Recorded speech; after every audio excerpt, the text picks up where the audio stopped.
Thank you, Mr. Chair. Thank you to our witnesses for appearing today.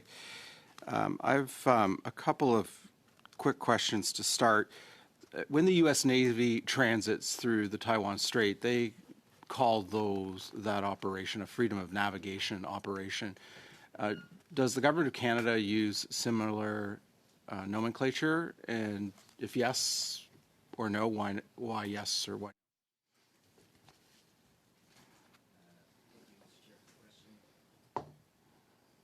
Thank you, Mr. Chair, for the question. You're correct. The member is correct in highlighting that the U.S. Navy uses the terminology FONOPs, Freedom of Navigation Operations, for some of its operations in the Indo-Pacific and elsewhere in the world. Those are based on sort of challenging baselines, challenging territorial claims, but also prior notifications. The Canadian Navy, its operations are, as General Moorhan mentioned, always under international law and UNCLOS. We do not conduct FONOPs per se. We conduct the only instance where we will push back on instances of another country is on sort of the prior notification for transits, but we do not conduct FONOPs as in the case of the U.S. Navy. Okay. Thank you for that answer. When the Canadian Navy frigate HMCS Ottawa transited through the Taiwan Strait, Taiwan's foreign ministry welcomed the transit and indicated that it was a demonstration of Canada's firm position on the Taiwan Strait is international waters, while at the same time the People's Liberation Army released a statement accusing Canada of undermining peace and stability in the Taiwan Strait. My question is, when Canadian naval vessels have transited through the Taiwan Strait, have they ever been met with activity from vessels that would be considered dangerous or unsafe?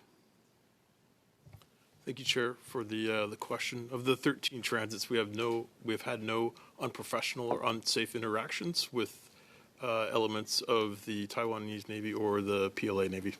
That's helpful. Thank you for that answer.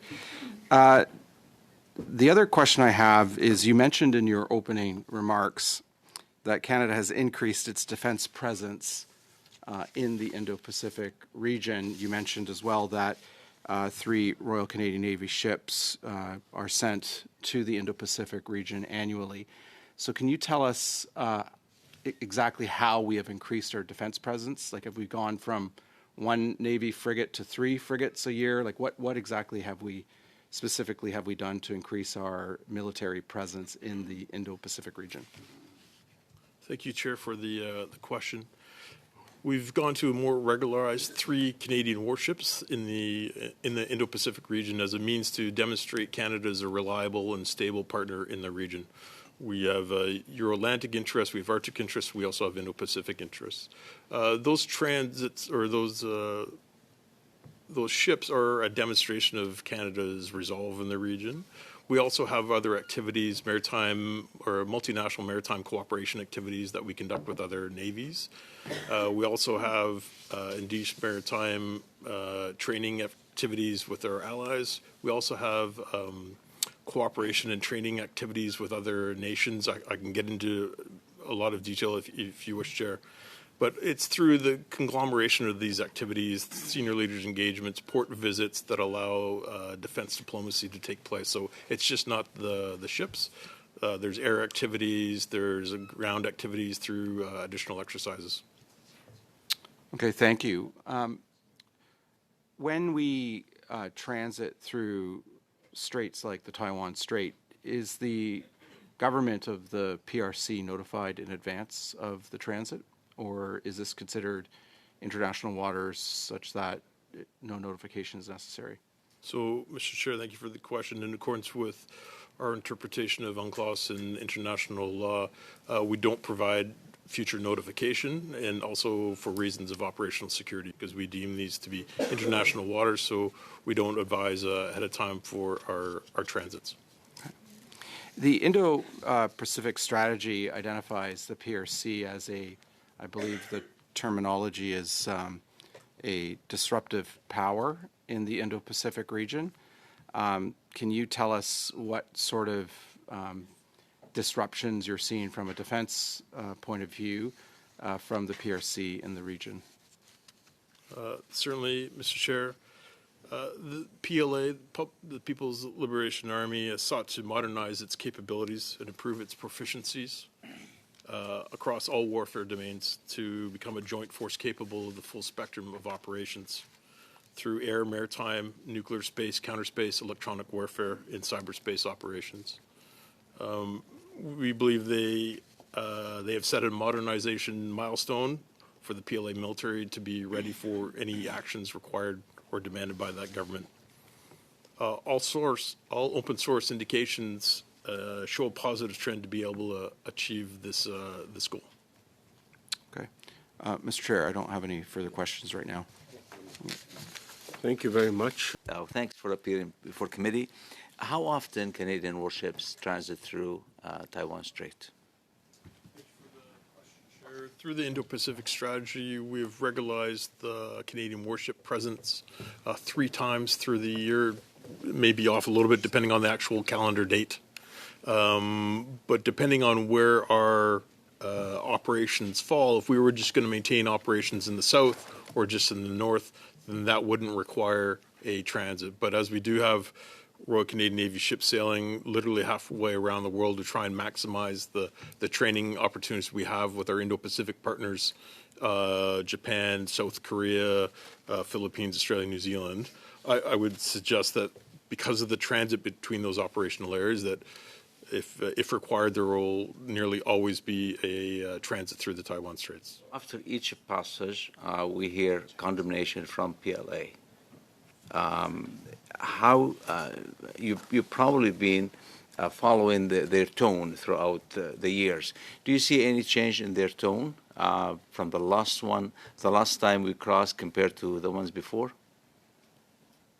Mr. Chair, thank you. The demarches that I've received since being in this job since August have been consistent.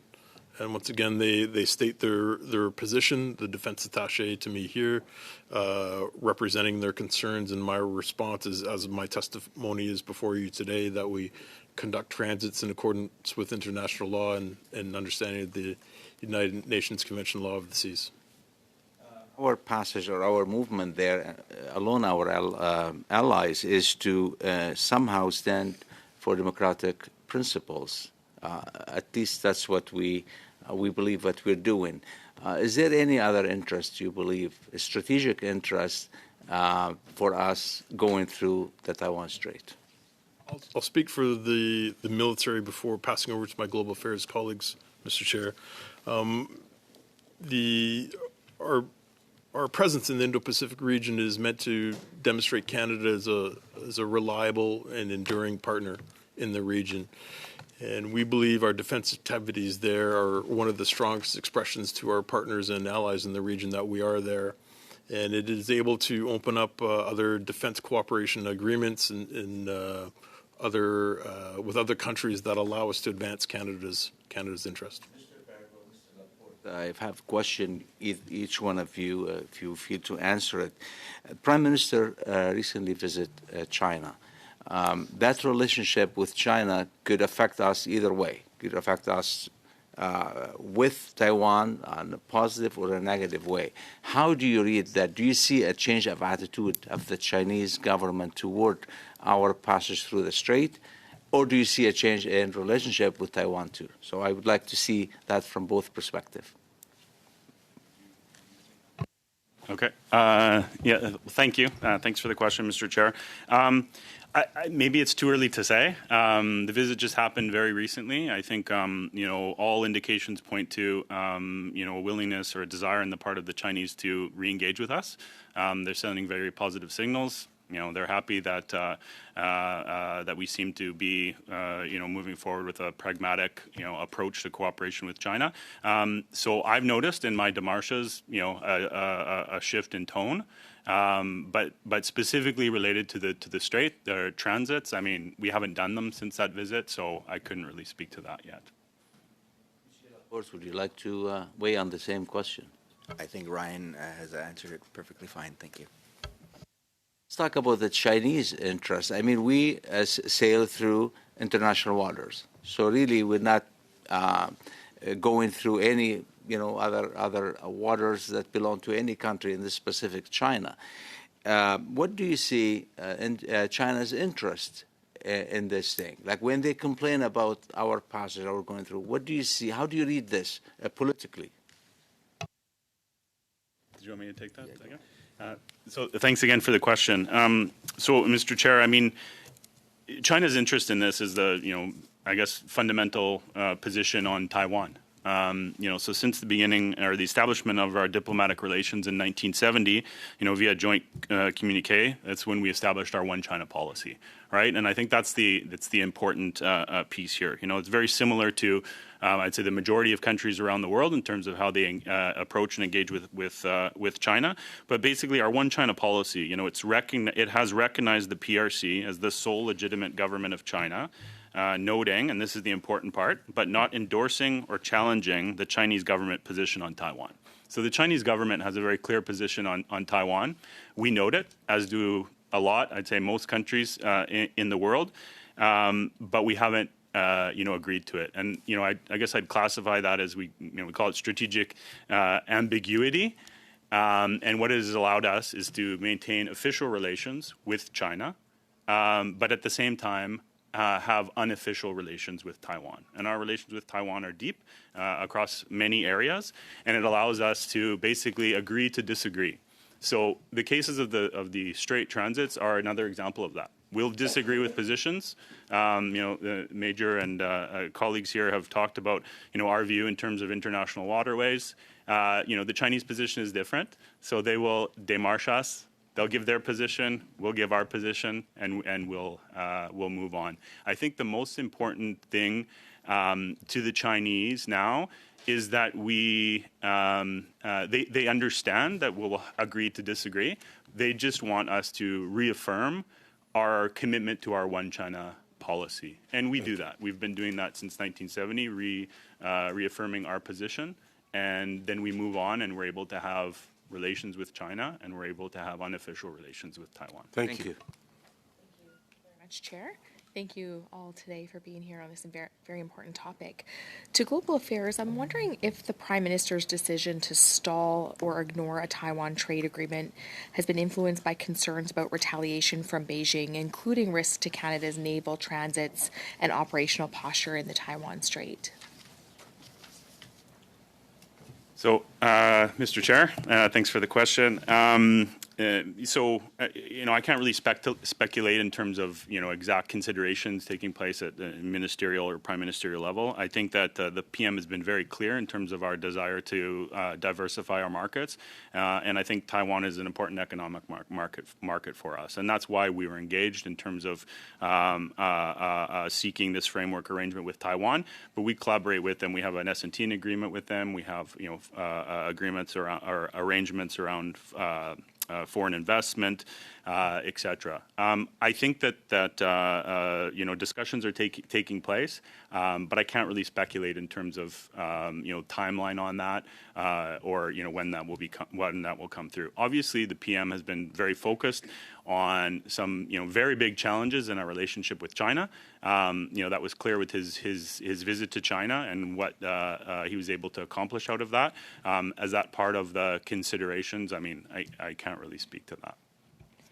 Has the department provided a formal risk assessment, and would the department recommend moving forward with the Taiwan agreement? So I think that would fall in the area of advice to ministers. So I don't think I'm able to speak to that. Thank you for your answer. In your department's official threat and stability assessments, is Taiwan regarded as a more stable, rules-based, democratic, and reliable partner for trade and regional security cooperation than the People's Republic of China? So thanks for the question, Mr. Chair. I think that we've been clear that Taiwan has been Taiwan is a vibrant democracy, and I think it would be fair to say that we see probably eye to eye with them on a lot more issues than others perhaps. So it's been a very strong economic partner with us, with whom we have unofficial ties, and I think it will continue to be so. Why is the government hesitating to deepen economic ties with Taiwan while still expecting the Navy to keep defending freedom of navigation in the same region?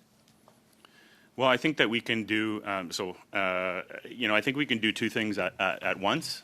As I mentioned, we can have, and we always have since 1970 when we established diplomatic relations with the People's Republic of China, diplomatic relations with China and unofficial relations with Taiwan. And so I think that we can continue to do so.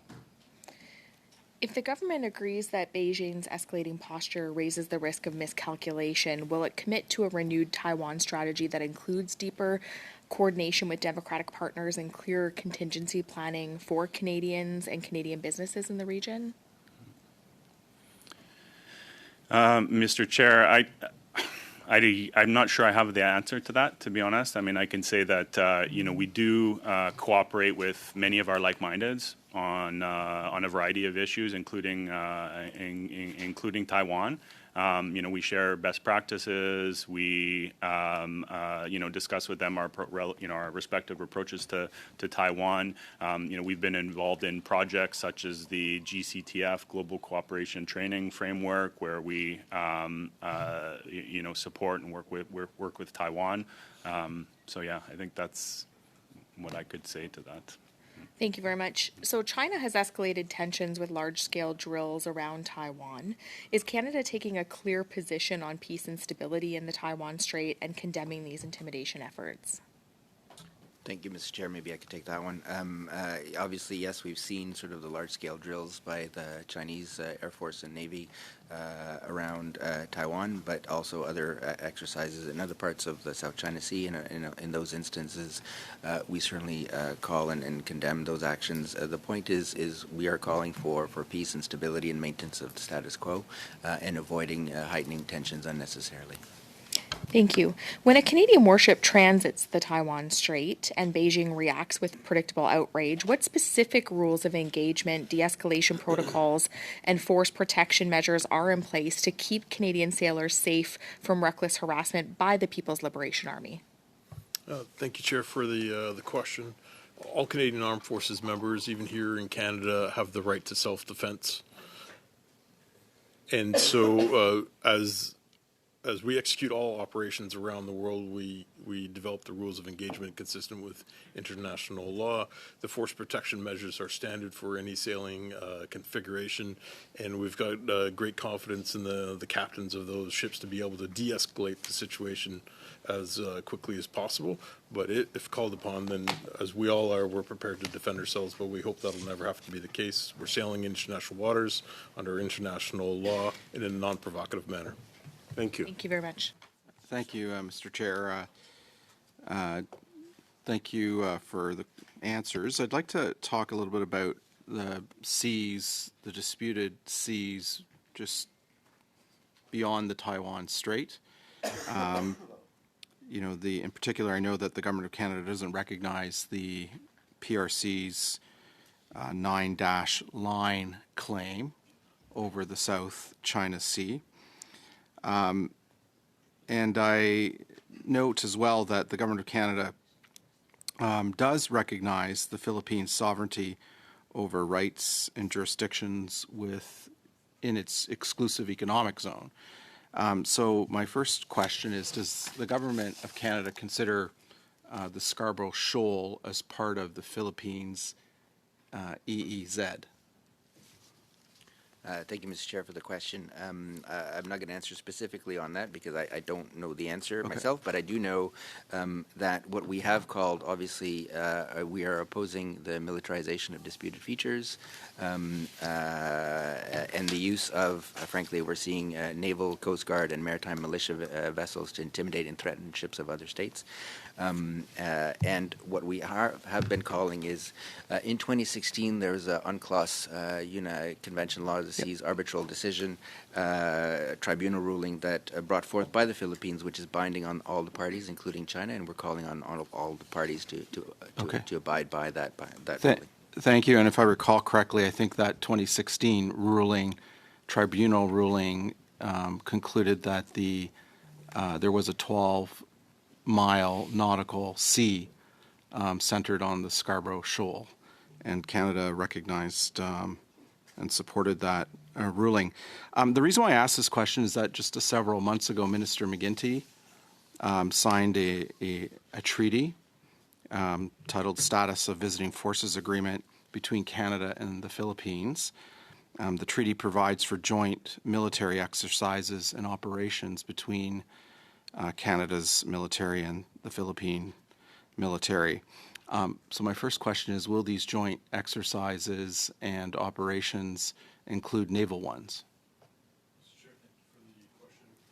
We expect the upcoming exercises and cooperative framework with the Philippines to include all elements, all domains of the Canadian Armed Forces. Okay, the reason why I asked this question is because there's been a lot of kinetic conflict between elements of the Philippine state naval vessels of the Philippine state and naval vessels of the PRC state in those disputed waters. Last summer, there was collisions between ships of the PRC and the Philippine Coast Guards. If we're going to be participating in joint exercises and operations, what measures are being put in place to ensure that there's not a kinetic conflict between a NATO member and the People's Republic of China? For the question, I believe the process by which I described earlier about how we come up with the concept of operations at the maritime cooperation level, we run it through through a foreign policy risk assessment was the name that we use for the joint consultation process between Department of National Defense and Global Affairs Canada. That will really drive the measure or level of risk that we intend, and we also have to be very careful that we're not doing this in a provocative manner, because we are intending to have exercises, cooperation, respecting international law and UNCLOS. And so the first exercise that'll be coming up was exercise Balikatan later this summer. We're just waiting for the ratification of that status of visiting forces agreement through the Philippine parliament system. But all those considerations are taken into account, where we should go and where we should not go. Okay, thank you. I have no further questions for this round. You still have 32 seconds. Well, I'll wait for the next round. No Thanks. problem.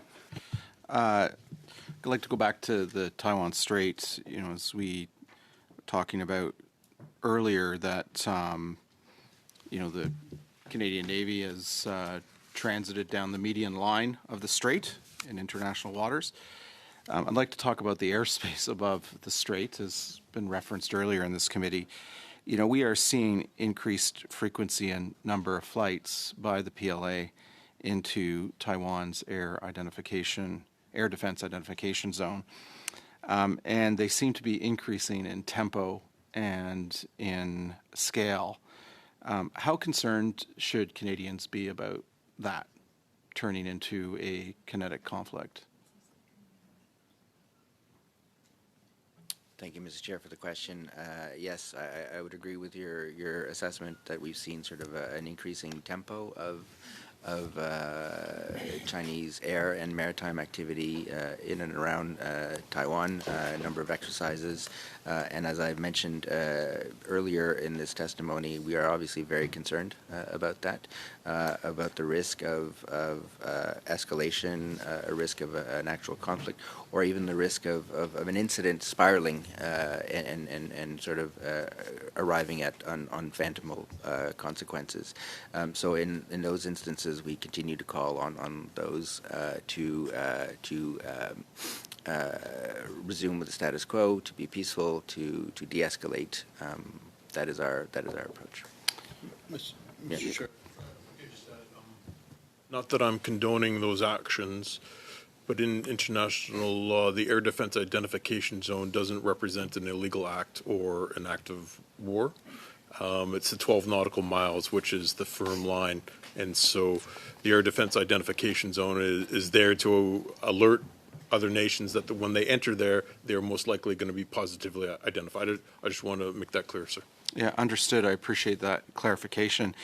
And speaking of the 12-mile nautical zone and the actual sovereign territory of nation states, how do we as Western powers differentiate between PLA exercises above the Taiwan Strait and in the air defense identification zone, and the beginning of an actual invasion or conflict.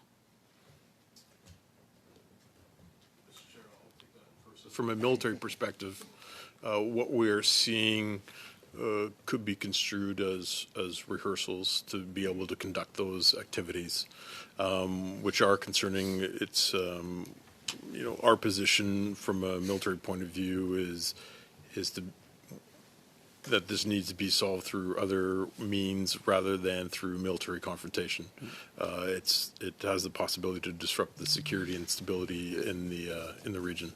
The reason why I ask this question is, all of us around the table read almost weekly and certainly monthly about these PLA operations in the air defense identification zone, and we have been now for years. At what point should we become concerned about it?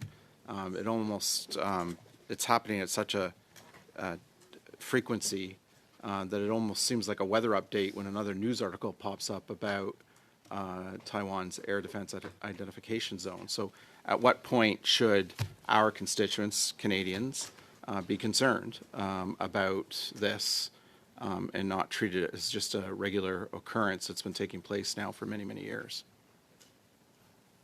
Thanks, Mr. President, Mr. Chair, for the question. As the member points out, yes, there has been sort of an increase in tempo, and I think some people could argue that the status quo has kind of changed as a result of that, because it normalizes kind of Chinese activity, air activity around Taiwan, and I would say. As a result of that, kind of the indicators and warnings becomes a lot harder to track and sort of the shorter time frames.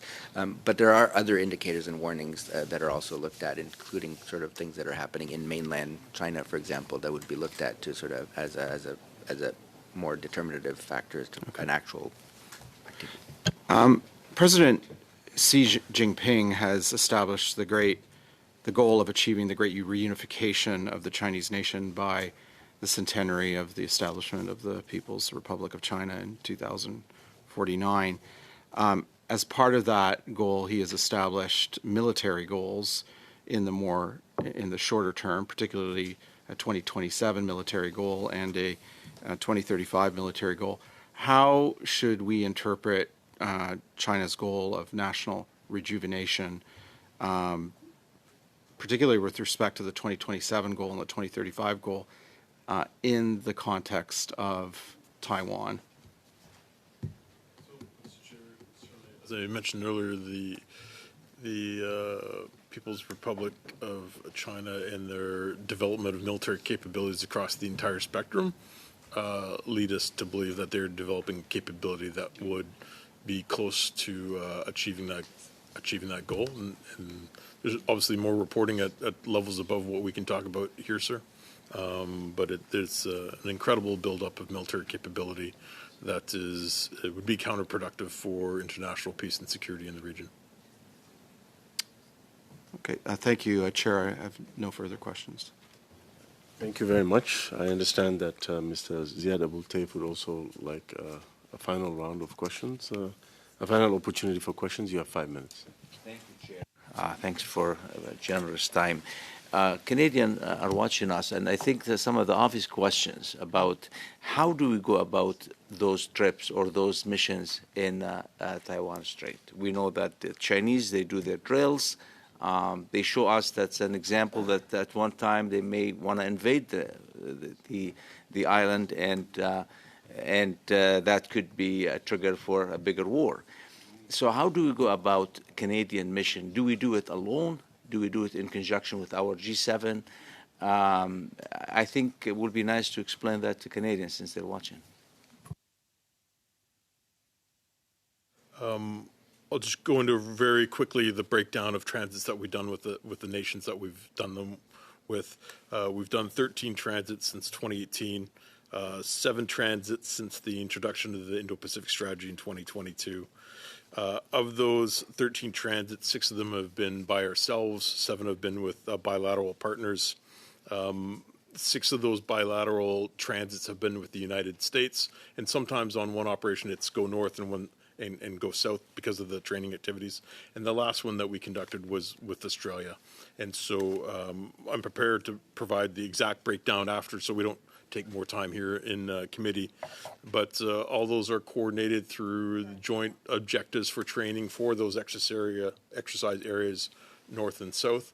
Other countries that conduct transits are United States, Australia, New Zealand, United Kingdom, France, Germany, Japan, Turkey, and Netherlands. And so we're not the only Indo-Pacific nor Euro-Atlantic country that are conducting those transits. An escalation could be an option. That's the way things are. Do we have a capacity constraints as far as Canada?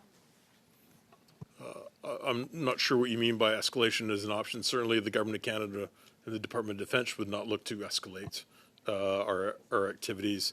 The Canadian Armed Forces do have finite resources to meet all our commitments through defense of the homeland as our first priority with our own Arctic, the binational command through NORAD for maritime warning, aerospace warning control. And we've got our operations with Operation Reassurance in Latvia in that environment. And then also equally important is our Indo-Pacific. And so at this time, there's finite resources for us to be everywhere. Can we say that our mission in the Strait is a reminder to China about our historical position when it comes to this dynamic of the region? I'm not sure how to answer. A reminder of our historical position? No, I mean, I think what's most important when we're dealing with the PRC is and what they want to see, and I think what we're happy to provide is a reaffirmation of our one China policy. And then to be able to have those channels of communication and be able to explain them what it means and why we believe that these transits are in accordance with our position, and that we aren't changing our position. Our one China policy hasn't changed. We're not escalating, as we talked about. So, in a sense, I guess what you're getting at is it's kind of the same thing. Yeah, it's a reaffirmation of our one China policy. G7 asking for peace and stability in the region. That's an obvious position because, as I said earlier, maybe the last thing anybody wants is a major war around this issue. How do you see China responding to that? So, Mr. Chair, thanks for the question. How they respond to it is, is how we've talked about already. I mean, a démarche. I mean, every time a transit happens or a statement is released, whether that be G7 or whether that be an individual country, they raise it as an issue. Just like us, reaffirming our position, they will reaffirm their position and put it on the table. So that's how they respond to it. This question is not more of a generic question. Where does the international law sit in this whole dynamic between China trying to reaffirm its position as far as Taiwan or its policy? Same on our side, we do try to reaffirm our position or remind China that this is our position. How do you see the international law at play here? Thank you, Mr. President. Maybe I could take that one. Unless it goes to an actual tribunal and a court case, international law is kind of depending a little bit on what was meant the eye of the beholder in some instances.